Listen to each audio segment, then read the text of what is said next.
El doctor me va a excusar y me va a tener que hacer las proyecciones para yo poder hablar del celular. Parece que hay un problema de audio en la aplicación de la computadora.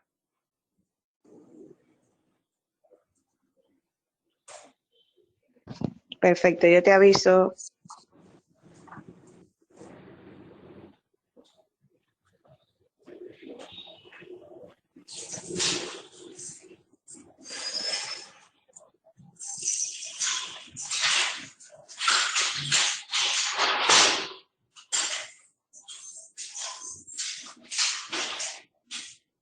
Entonces, vamos a comenzar. Vamos a continuar con el tema de lesión renal aguda, la segunda parte, recordando que estas sesiones están divididas en varias conferencias, a cargo de la doctora Kariana Restituyo, residente de tercer año del Hospital Cabral Ibáez, Santiago. Muy bien, buenos días formalmente. Para dar inicio a esta conferencia, como bien especifica mi compañera, tenemos que saber que se trata de una continuación a la primera parte ya expuesta, en la cual vamos a tener el desarrollo del contenido. Siguiente slide, por favor.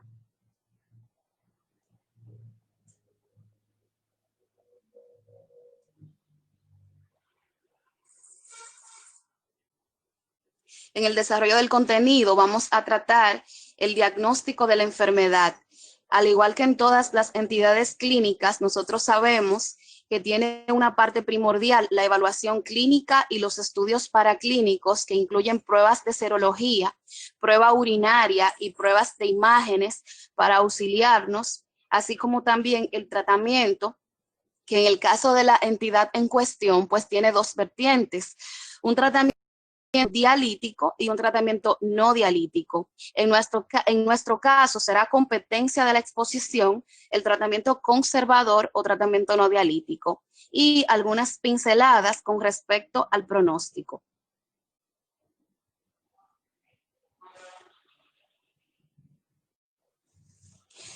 Para iniciar específicamente la conferencia, pues vamos a ver que el diagnóstico, que es el primer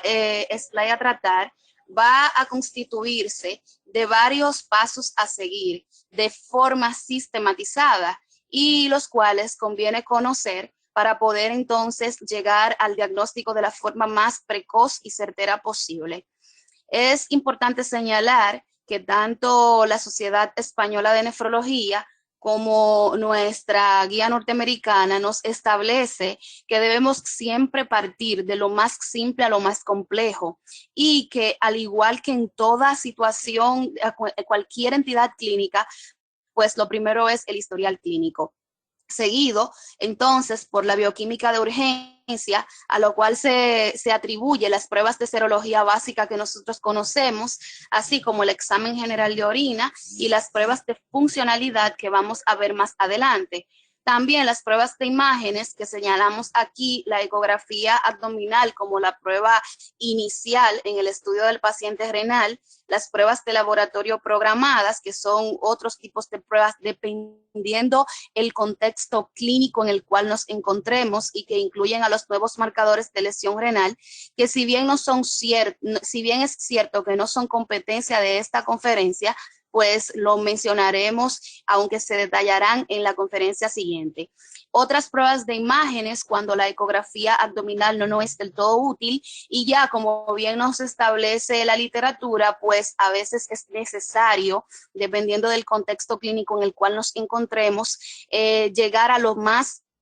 complejo para establecer el diagnóstico, que en este caso se refiere a la realización de la biopsia renal.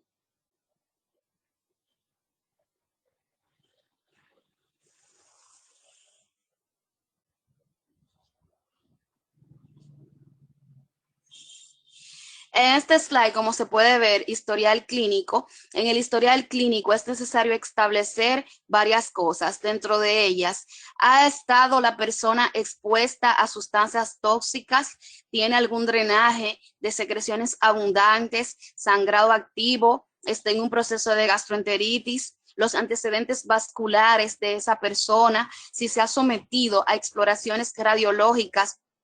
con contraste en los últimos días, o si tiene síntomas o signos obstructivos, como por ejemplo la hematuria o el historial de haber excretado de forma espontánea algún lito. Esto es importante saberlo porque si nosotros recordamos en la conferencia anterior la clasificación de la lesión renal aguda, prerenal, intrínseca y postrenal, pues es precisamente el historial clínico necesario con la finalidad de encajar nuestro paciente en una etiología probable de acuerdo a esta clasificación.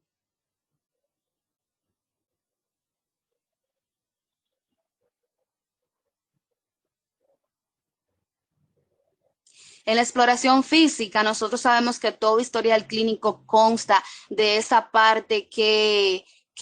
es el cuestionario, el interrogatorio, pero que también está la segunda parte, que es explorar al paciente en el examen físico. Esa exploración tiene el mismo objetivo del historial clínico en conjunto, establecer una etiología de la lesión renal aguda, en donde nosotros tenemos que ver el estado de conciencia, el nivel de hidratación, el nivel de perfusión distal, cómo está la temperatura de la persona en el momento de la evaluación, esto para descartar algún cuadro séptico, la situación hemodinámica, incluyendo su toma de presión arterial y frecuencia cardíaca, y se destaca, por ejemplo, el examen abdominal, en donde el clínico pretende determinar el tamaño del órgano, a ver si es palpable, si no es palpable, así como también si existe algún grado de irritación peritoneal, estimar la motilidad intestinal, entre otras cuestionantes que han de ser cumplidas a través de la exploración física.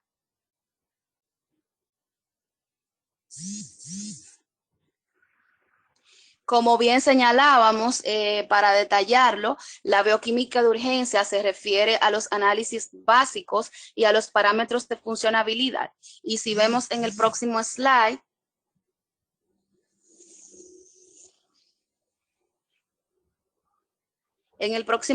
vamos a tener que los análisis básicos que nosotros muy bien conocemos, pues son la creatinina, la urea, los iones tanto monovalentes como divalentes, así como también la gasometría, los exámenes, el examen general de orina y el hemograma, en donde en el hemograma pues nos fijaremos mucho en el recuento leucocitario del paciente y en básicamente la parte concerniente a la hemoglobina y plaquetas.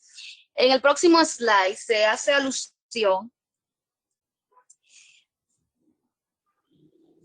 a la creatinina y se hace una mención especial a esta analítica, puesto que nosotros lo tenemos como un marcador idóneo a la hora de hablar de lesión renal. Sabemos que la creatinina es de uso mundial, que tiene bajo costo y que su accesibilidad pues es bastante alta, y eso quizás haga que sea el marcador de lesión más utilizado. No obstante, hay que tomar en cuenta que carece de muchas ventajas o que tiene en su defecto varias desventajas a la hora de establecer el diagnóstico de lesión renal aguda, y es que depende mucho o directamente de la masa muscular, lo que puede hacernos infraestimar o sobreestimar el filtrado glomerular. También se diluye si el paciente tiene un balance hídrico muy positivo, es un marcador tardío de lesión renal, puesto que comienza a elevarse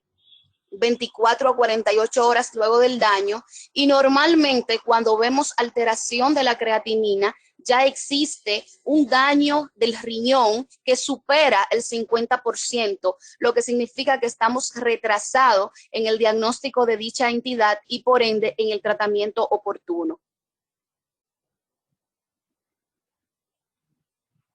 Los parámetros de funcionabilidad se refieren específicamente a la capacidad que tiene el riñón de responder ante un estado de hipoperfusión, y son unos índices o parámetros que utilizamos para establecer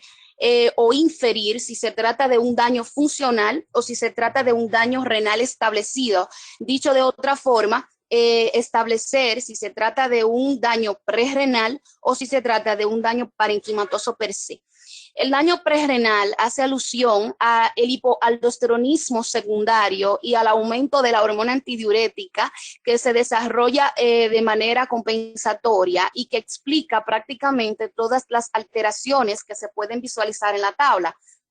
Como sabemos, el hipoaldosteronismo secundario va a determinar una estimulación de los receptores mineralocorticoides de la nefrona distal, con lo que se va a conseguir un aumento en la reabsorción del sodio, dejando en la luz del túbulo una carga negativa que va a obligar a la secreción de potasio. Y entonces esto se va a traducir en que la orina tiene sodio disminuido con ligero aumento con respecto al sodio del potasio, y va a ser una orina más o menos concentrada, debido también a la acción concomitante de la vasopresina, que a través de sus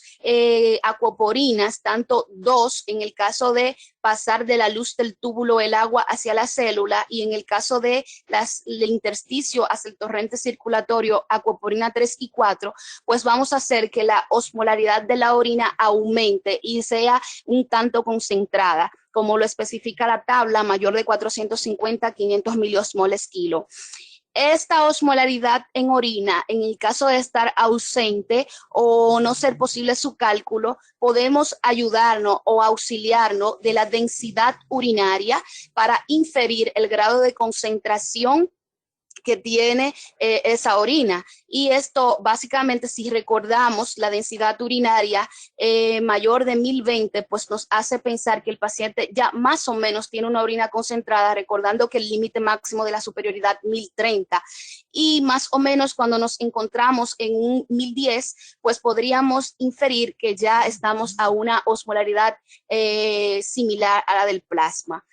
También vemos la fracción excretada de sodio, que la fracción excretada de sodio pues es otro de los índices que nos van a auxiliar en la diferencia entre el fallo prerrenal versus el parenquimatoso, y su cálculo pues se refiere a el sodio urinario por la creatinina en el plasma, y ese resultado ha de dividirse entre el sodio sérico por la creatinina urinaria y dividido entre 100. Cuando el FeNA se obtiene inferior al 1%, se entiende que estamos frente a una hipoperfusión renal o que el fallo está desencadenado por hipovolemia. Mientras que si el FeNA se encuentra mayor de 1%, pues pensamos que podría tratarse de un fallo parenquimatoso. Esto tiene sus desventajas en el sentido de que no es del todo específico, sino que existen situaciones en las cuales podríamos estar frente a un fallo renal intrínseco, un fallo renal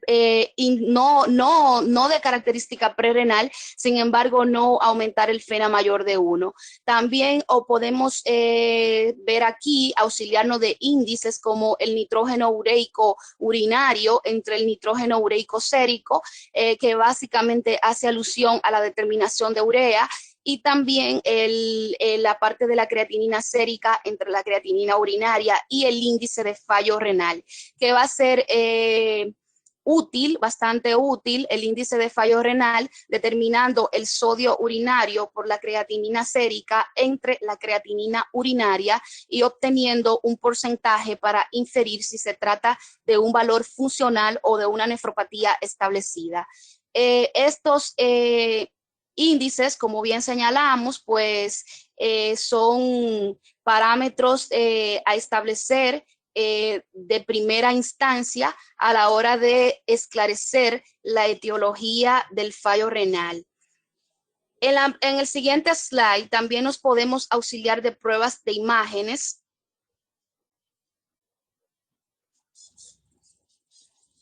Pruebas de imágenes, las pruebas de imágenes,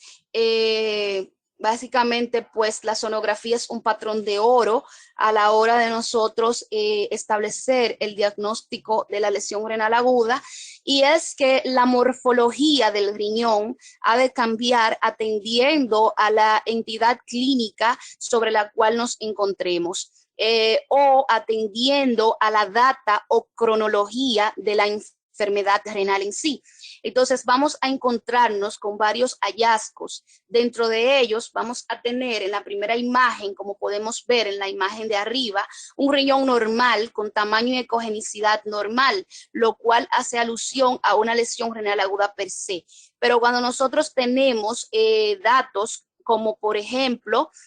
quistes renales bilaterales o dispersos, así como también hidronefrosis importante, pues o una disminución del tamaño o de la relación corticomedular evidenciada, pues podemos inferir que se trata de un proceso progresivo o de una enfermedad renal crónica per se, a diferencia del riñón agudo que suele conservar su grado de ecogenicidad y dependiendo de la entidad, muchas veces observarse hiperecogénico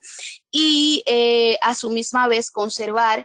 su tamaño y su relación corticomedular.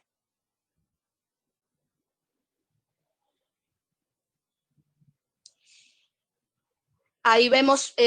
un resumen de la imagen anterior, donde podemos ver que en una sonografía hay varios hallazgos a encontrar, dentro de ellos riñones con dilatación de vía excretora, que en ese caso pensamos en un proceso de instauración crónica. Riñones de tamaño normal con ecogenicidad conservada, que suele ser lo más frecuente en una entidad que cursa de forma aguda. Riñones de tamaño normal con papilas hiperecogénicas, que también puede encontrarse en procesos agudos, riñones reducidos de tamaño, que ya nos hacen alusión a un proceso renal crónico, y riñones aumentados de tamaños con grandes quistes y parénquima renal generalmente reducido, que también hace alusión a un proceso de instauración progresiva y de cronología crónica. En el próximo slide señalamos el examen general de orina, en donde nosotros sabemos que el examen general de orina es todo un mundo. El examen general de orina es un libro abierto para inferir etiologías de origen urinario. Y pues no es la excepción, en este caso, la lesión renal aguda, en donde nosotros podemos o sea, es deber realizar el examen general de orina para auxiliarnos, por ejemplo, de el número de, o sea, los cilindros, nos podrían inferir el tipo de cilindros observados, si se trata de un fallo parenquimatoso, un fallo prerenal, o si se trata ya de lesiones crónicas, así como también la presencia de hematíes, que normalmente cuando se acompañan de otra activación del sedimento como proteinuria, pues harán pensar ya en enfermedades glomerulares, la presencia de leucocitos, muchas veces el reporte de microorganismos específicos y así como también los cristales. El examen general de orina ha de considerarse de una forma especial en el momento del diagnóstico de cualquier patología de origen renal o de vías urinarias.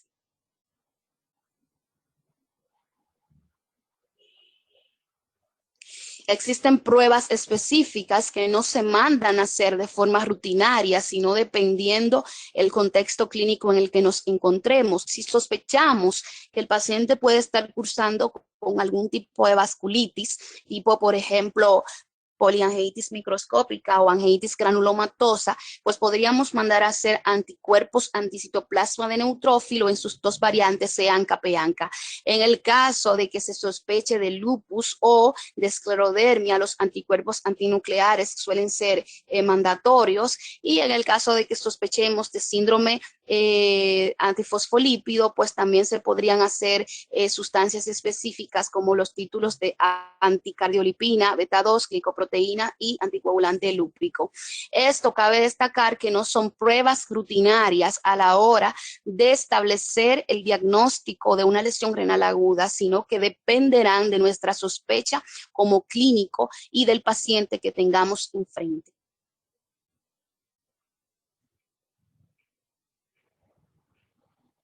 De igual forma, no serán pruebas de rutina la cuantificación de cadenas ligeras en orina buscando proteinuria de Bence-Jones, pero sí se harán cuando se sospechen entidades específicas como el mieloma múltiple, que tengamos un contexto clínico que lo permita. Y en el siguiente slide también se observa el expendio de sangre periférica que se va a prescribir o se hará necesario en ciertas entidades clínicas que uno sospeche, como por ejemplo cuando uno está sospechando de un CHU o una PTT que quiera realizar un extendido de sangre periférico para ver la presencia de esquistocitos, conteo manual de plaquetas, entre otros, y pruebas microbiológicas específicas, como por ejemplo en el caso de que se sospeche enfermedad por leptospira, entre otras. En este slide lo que se señala es que sabemos que el patrón de oro ya mencionado, pues de inicio es el sonograma abdominal, pero existen entidades clínicas que nos obligarán a hacer otro tipo de pruebas que no son rutinas del diagnóstico de lesión renal aguda, pero sí se hacen necesarias cuando se sospechan otras cosas, como por ejemplo, la tomografía axial computarizada de abdomen y pelvis simple, la uroresonancia magnética, en el caso de sospechar patología vascular, arteriografía renal o flebografía. Esto se va a hacer siempre y cuando nosotros pues hayamos descartado que se trata de un fallo renal funcional a través de los parámetros de funcionabilidad y tengamos una sonografía abdominal que nos haga sospechar otra entidad más que un simple fallo de lesión renal aguda parenquimatoso per se. Ya por último, cuando se hace necesario invadir el paciente, será la realización de la biopsia renal. La biopsia renal tiene sus indicaciones específicas y como tema aparte, nosotros sabemos que la biopsia renal deberá de hacerse siempre y cuando se prometa un cambio, o sea, un establecimiento pronóstico importante en el paciente, un diagnóstico que lleve a una terapéutica específica y que no se hará biopsia renal así por decirlo ligero, sino que esto deberá de hacerse con especificaciones y con indicaciones ya bien establecidas luego de haber realizado lo más simple hasta llegar a esto que es lo más complejo. En el caso de que se sospeche en glomerulonefritis, en el caso de que tengamos una entidad clínica donde hacer la biopsia renal nos establezca la variante histológica, en el caso de que exista una NTA o necrosis tubular aguda que no haya sido recuperada en el tiempo pautado, o en el caso de que exista una insuficiencia renal aguda de paciente trasplantado, donde el objetivo sería establecer la diferencia entre la necrosis tubular aguda, si se trata de toxicidad por inmunosupresor, si se trata de un rechazo al trasplante. Y en el último caso del rechazo al trasplante, pues clasificar el estadio de dicho rechazo, sea ya celular o humoral.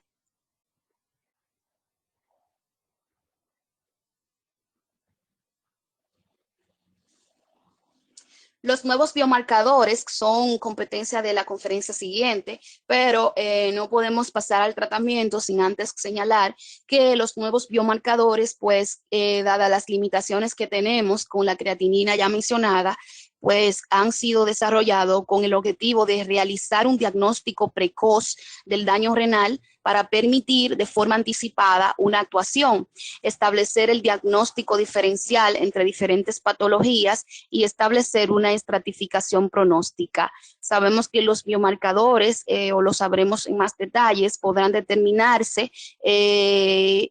inferirse si se tratan de biomarcadores por lesión estructural o si se tratan de biomarcadores por lesión funcional. Actualmente bien difundido el uso del Enegal y de la cistatina C, pero en lo más adelante pues vamos a especificar sobre dicha conferencia.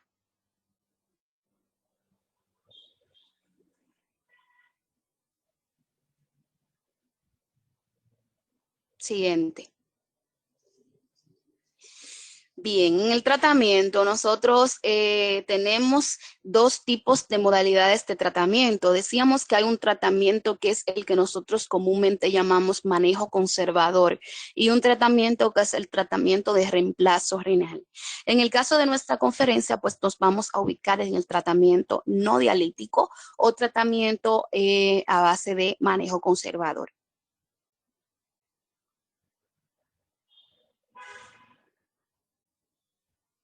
Como medidas generales, CADIGO nos establece algunas medidas a tomar en cuenta cuando estamos frente a una lesión renal aguda. En primer lugar, nos especifica que deberán descontinuarse todos los agentes nefrotóxicos siempre que sea posible. Se debe de asegurar el estatus del volumen y de la perfusión, de la presión de perfusión de ese paciente. Se deberá establecer un monitoreo de la condición hemodinámica del mismo. Se establecerán también las mediciones de creatinina sérica y también de los análisis urinarios que ya nosotros señalábamos son importantes para establecer los parámetros de funcionabilidad. Se deberá de evitar la hiperglucemia o cualquier agente deletérea que pueda empeorar la lesión renal aguda, y también se deberán de considerar alternativas frente a procedimientos invasivos o que ameriten el uso de contraste. No podrán utilizarse, deberán de ajustarse las dosificaciones de drogas que se estén empleando en ese paciente conforme a la depuración renal, y también pues deberá de considerarse la admisión a la unidad de cuidados intensivos cuando ese paciente ya se encuentra en un estadio 3 de la AKI. Entonces, como vemos aquí, establece que deberán de evitarse la administración o la colocación de catéteres invasivos, como por ejemplo los catéteres subclavios. Vamos a detallar esas recomendaciones CADIGO con respecto al tratamiento conservador de la lesión renal aguda. Y para iniciar, vamos a hablar acerca del manejo de líquidos en lesión renal aguda.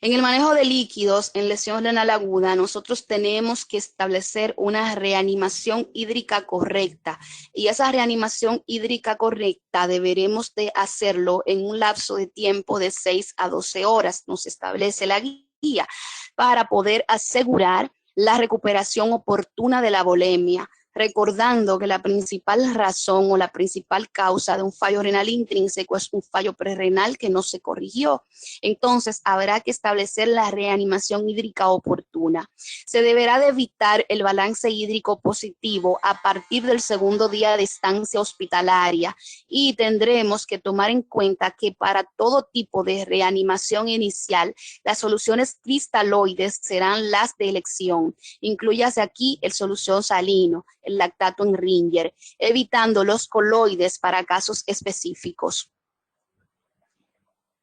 En esta diapositiva vemos la composición de los diferentes cristaloides recomendados. Aquí podemos ver el salino al 9, podemos ver el Ringer lactato, que normalmente son los más utilizados, y a la hora de determinar nuestra reanimación hídrica de un paciente agudo, pues conviene conocer el nivel de electrolitos que aportan dichas soluciones, y también la determinación sérica de nuestro paciente para ver cuál es la más conveniente.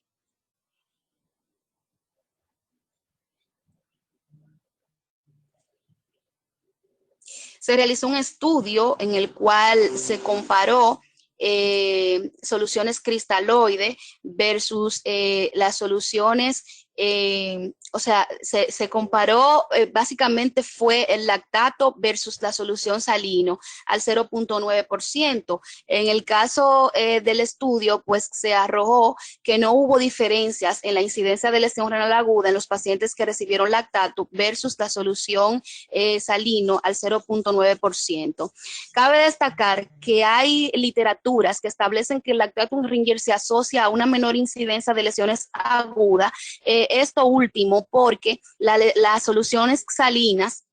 suelen contener demasiada carga de cloro que se consideran perjudicial para el riñón, puesto que inducen a la vasoconstricción a nivel del sistema vascular renal, y esto pues a la larga podría determinar un aumento de la morbi y mortalidad de nuestro paciente. Entonces también tenemos que saber que la sobrecarga de líquido puede incrementar el edema, la sobrecarga de líquido puede incrementar el edema, que la solución salina pues puede empeorar el edema de dicho paciente, y por tanto pues no sería muy oportuno, siempre y cuando nos lo permita el nivel el contexto clínico, será necesario las determinaciones electrolíticas a la hora de elegir nuestra solución a emplear precisamente por esta razón.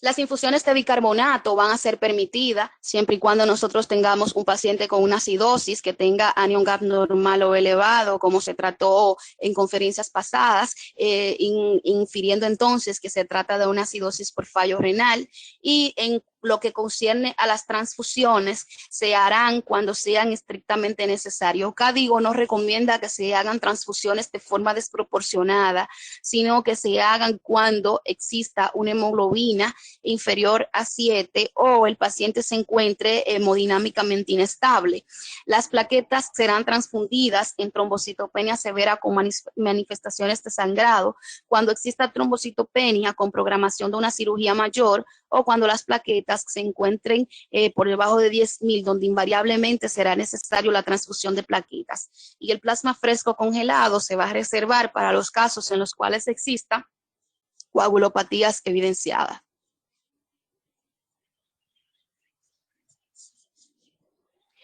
Sobre los diuréticos, se hizo un estudio en el cual se estudiaron 77 pacientes con lesión renal aguda con AKIN 1 y AKIN 2. A estos pacientes se le dio un bolus de furosemida, el cual fue de 1 miligramo kilo en aquellos pacientes que no habían utilizado furosemida, y fue de 1.5 miligramos kilo en los pacientes que acostumbraban a ser manejados con furosemida. Entonces, se determinó la diuresis a las 2 horas de haberse dado dicho bolus y se evidenció que cuando la furosemida se administra un bolus y a las 2 horas se analiza la diuresis y es mayor de 200 cc, pues entonces la respuesta a dicho diurético va a ser favorable, mientras que si no es así, el diurético deberá de ser suspendido, puesto que va a retrasar lo que sea necesario hacer, dentro de ellos incluso la terapia renal sustitutiva, y va a empeorar el fallo renal. Cabe destacar en este slide que la furosemida, el uso de diuréticos en lesión renal aguda es controversial, pero está establecido que podrá hacerse con esta prueba siempre y cuando haya sido corregida la volemia, no tengamos déficit de volemia y el paciente persista oligúrico.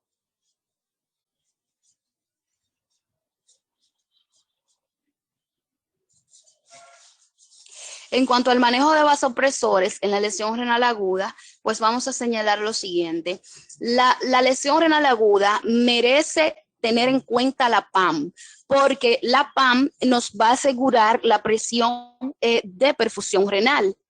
Y la presión de perfusión renal va a variar dependiendo de si el paciente es normotenso o es un paciente con antecedente de hipertensión arterial. CADIGO nos señala que si el paciente no tiene antecedente de hipertensión arterial, la PAM deberá de mantenerse entre 65 y 100 milímetros de mercurio, o deberemos garantizar una tensión arterial sistólica entre 90 y 160 milímetros de mercurio. En cambio, si ese paciente tiene antecedentes de hipertensión arterial, pues deberemos ser más exigentes en cuanto a la presión arterial de perfusión renal para poder garantizar 80 a 120 milímetros de mercurio, y de igual forma o tener una tensión arterial sistólica entre 120 y 180 milímetros de mercurio. En este slide hago el aclarando de que el vasopresor de elección será la norepinefrina y que no se ha visto diferencia entre el uso de vasopresina y norepinefrina en cuanto a ventajas a la hora de establecer un vasopresor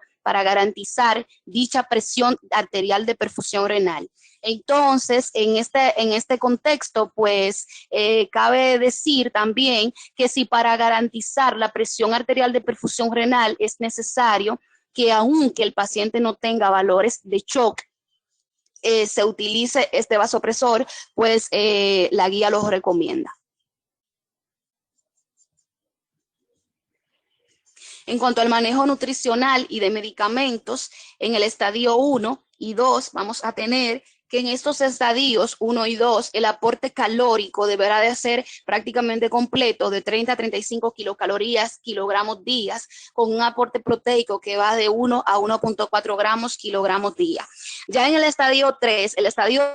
nosotros sabemos que es un paciente que ha de estar en una terapia renal sustitutiva, pero por X o Y motivo no lo está, entonces el aporte proteico deberá restringirse a 0.8 a 1 gramos kilo día. Si ya lo está, entonces podremos dividir este paciente está en una terapia renal intermitente o lo está de manera continua. Si lo está de manera intermitente, el paciente deberá de aumentarse la aporte proteico a 1.5 gramos kilo día, y si lo está de manera continua, podrá llegarse incluso a 1.7 gramos kilo día.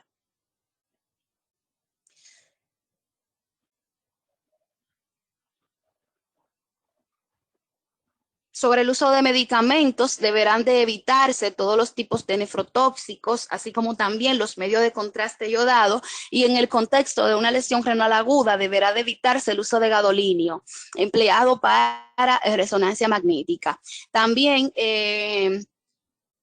vemos aquí en este slide, quise poner literalmente una recomendación aquí del consenso aquí, donde se establece que la dosis de antibioterapia deberá de ser plena, es decir, dosis completa, las primeras 24 horas cuando exista infección grave o cuadro séptico. Esto porque podríamos subestimar la dosis terapéutica del fármaco y empeorar la morbimortalidad por sepsis del paciente. Entonces, se recomienda que las primeras 24 horas la dosis del antibiótico a emplearse, sea por cultivo o de forma empírica, dependiendo de la infección en cuestión, pues sea plena, sea completa, para luego ajustar conforme al nivel de grado de daño renal.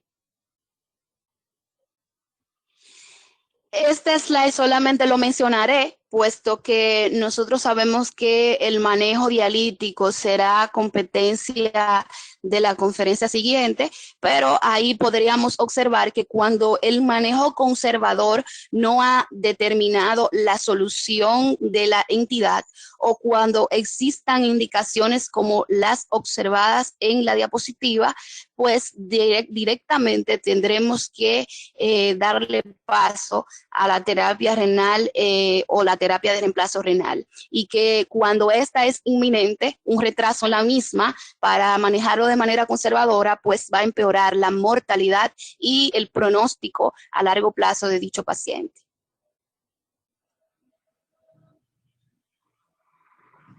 Ya en el pronóstico, nosotros tenemos que tomar en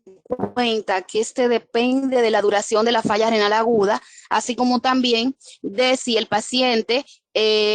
tuvo necesidad o no de diálisis. Cuando los pacientes con lesión renal aguda tienen necesidad de diálisis, la mortalidad suele ser del 50 al 70%, y en el próximo slide vemos que en los pacientes que se encuentran hospitalizados, entonces aumenta 13 veces el riesgo de padecer una enfermedad renal crónica, o mejor dicho, una insuficiencia renal crónica en etapa 5, luego de haber padecido de una lesión renal aguda. Y que si el paciente tenía algún grado de comorbilidad que sea riesgoso para el desarrollo de enfermedad renal crónica, este paciente ir a TRS luego de haber desarrollado una lesión renal aguda y quedarse en la misma aumenta hasta 40 veces, y el riesgo de lesión renal aguda va a aumentar en los pacientes que tengan la enfermedad renal crónica establecida previo al desarrollo de lo que lo agudizó o lo llevó a dicha situación. Eso es cuanto por mí. Dejamos abierto preguntas, comentarios y aportes.